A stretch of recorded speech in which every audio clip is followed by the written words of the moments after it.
तो guys side में देख सकते हैं आज असम में कैसा बारिश हुआ। आसमान से क्या गिरा आज? आज आसमान से सफेद पत्थर गिर गया। इस फेवरेट। तो असम का बारिश में आसमान से आज बर्फ गिरा, आइस गिरा सीधा। हाँ, वीडियो में देख सकते हैं बर्फ। बहुत खतरनाक वाला बारिश हुआ। दिखाते हैं अपने को, पूरा वीडियो देखते रहो। फुल स्क्रीन में वीडियो दिखाते हैं। जो भी चैनल पे नए क्या करना, नया चैनल है सब्सक्राइब करो, घंटी बजाओ फेसबुक में और देखने ऐसा वाले प्यार फॉलो देते करो। रहो भाई को। चलो वीडियो देखते रहो फुल स्क्रीन में।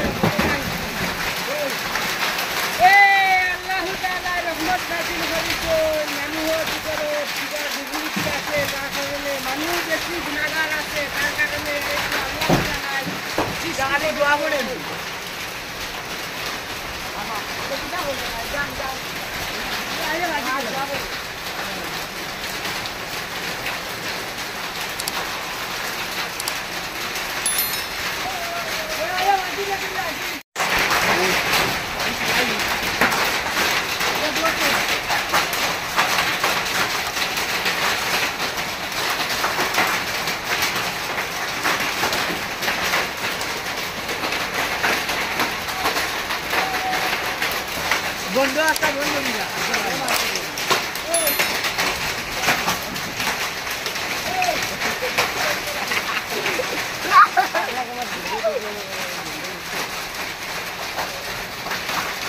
ও তা ফুটিব হরিয়াও তা ফুটিব আও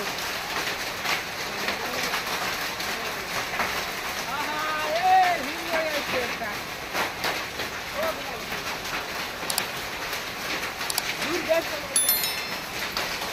খাবে ও দিদি করে